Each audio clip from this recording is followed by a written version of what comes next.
की शुरुआत सबसे पहले एक बड़ी खबर के साथ करते हैं। मध्य प्रदेश मंत्रिमंडल में बड़ा फेरबदल होने जा रहा है। राज्यसभा चुनाव के बाद बदलाव हो सकता है, ऐसी खबरें हैं। मध्य प्रदेश मंत्रिमंडल में फेरबदल, 5 से 6 मंत्री प्रभावित भी हो सकते हैं। और खबर यह है कि सीनियर मंत्रियों को चुनावी राज्यों का जिम्मा दिया जाएगा। कुछ मंत्री जो कैबिनेट में शामिल हैं, उनकी छुट्टी भी हो सकती है। कुछ पुराने चेहरों को मौका मिल सकता है, कुछ नए चेहरे दिखाई दे सकते हैं। बड़े मंत्रियों के विभाग बदले जा सकते हैं, ऐसे भी संकेत मिल रहे हैं।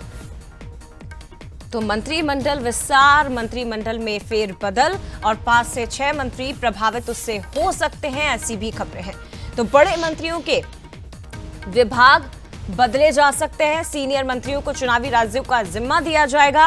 लेकिन ये बड़ी खबर है इस वक्त की कि 4 से 5 नए मंत्रियों को जगह मोहन सरकार दे सकती है।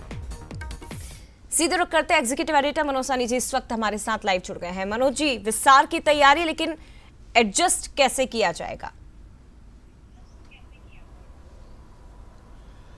देखिए जया, कुछ दिन पहले मुख्यमंत्री डॉक्टर मोहन यादव, प्रदेश अध्यक्ष हेमंत खंडेलवाल की केंद्रीय गृह मंत्री अमित शाह से मुलाकात हुई थी। भारतीय जनता पार्टी के राष्ट्रीय अध्यक्ष नितिन नवीन से मुलाकात हुई थी। और उसी बीच में हमने 2 और मंत्रियों को मिलते हुए अमित शाह जी से देखा था, कैलाश विजयवर्गीय और प्रहलाद पटेल को। फिर उसके बाद अटकलें बड़ी तेज हो गई और अब ये खबरें हैं कि राज्यसभा के बाद राज्यसभा के चुनाव जैसे 16 तारीख को संपन्न हो जाएंगे तो संभावना ये व्यक्त की जा सकती है, बल्कि होने जा रहा है। मंत्रिमंडल विस्तार भी होगा। इसमें कई मंत्रियों पर प्रभाव इसका पड़ेगा। कुछ मंत्रियों को हटाया जाएगा, छुट्टी होगी।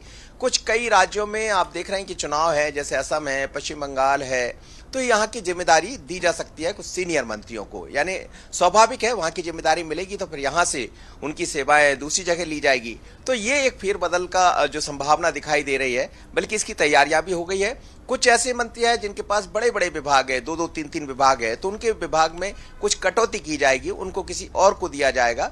यानी किसी का कद घटेगा, किसी का बढ़ेगा। और इसके अलावा 2 और मंत्री हैं जिनकी छुट्टी होगी, लेकिन उनको अब जिम्मा कहां मिलेगा, ये मंत्रिमंडल फेरबदल के बाद दिखाई देगा। इसके बाद आपने एक चीज और देखी कि जैसे ही दिल्ली में मुलाकात हुई, उसके बाद राज्यपाल से भी मुख्यमंत्री मिले थे। तो अब पूरी तैयारियां हैं। अब हम ये कह सकते हैं कि मार्च माह ऐसा है जिसमें ये बड़ा फेरबदल, बड़ी संभावना होते हुए दिखाई देगी। कुछ की होगी छुट्टी, कुछ को फेरबदल में कुछ दूसरे मंत्रालय दिए जाएंगे और 5 से 6 ऐसे नए चेहरे होंगे जो आपको दिखाई देंगे। नए चेहरों को ज्यादा मौका दिया जाएगा, ऐसा केंद्र का निर्देश भी है, ऐसी खबरें हैं।